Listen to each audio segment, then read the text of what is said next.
পিছনে কি উদ্দেশ্য? উদ্দেশ্য হচ্ছে এক নাম্বার ওয়াজ মাহফিলকে বিতর্কিত করা, নাম্বার ওয়ান।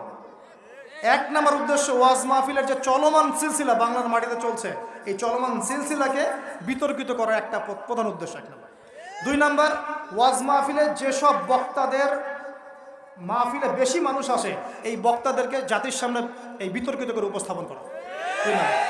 তিন নাম্বার, আপনি যদি একজন বক্তা বা আলেমকে বিতর্কিত করতে চান, দুইটা ইস্যু লাগবে আপনার। এক, নারী কেলেঙ্কারি, দুই, অর্থের কেলেঙ্কারি। টাকার জন্য যদি আমরা মাহফিল করতাম, আজকে আমার আজকে 10তলা বাড়ি থাকতো।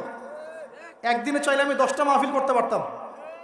টাকার জন্য যদি আমরা কাজ করতাম, দিনের কাজ, তাহলে আমার নামে শত শত বিঘা জমি থাকতো। আমি আল্লাহর বান্দা, আল্লাহর জমিনে বেঁচে আছি কারাগারের জীবনে।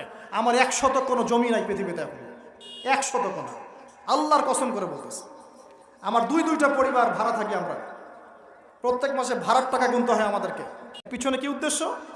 উদ্দেশ্য হচ্ছে এক নাম্বার ওয়াজ মাহফিলকে বিতর্কিত করা, নাম্বার ওয়ান।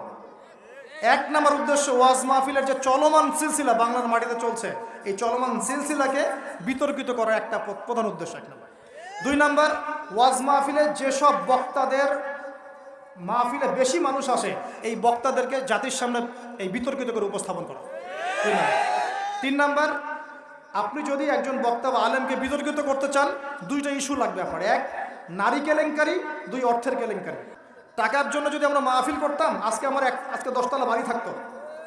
একদিনে চাইলে আমি 10টা মাহফিল করতে পারতাম। টাকার জন্য যদি আমরা কাজ করতাম, দিনের কাজ, তাহলে আমার নামে শত শত বিঘা জমি থাকতো। আমি আল্লাহর বান্দা, আল্লাহর জমিনে বেঁচে আছি কারাগারের জীবনে। আমার 100 কোনো জমি নাই পৃথিবীতে এখন, 100 কোনো।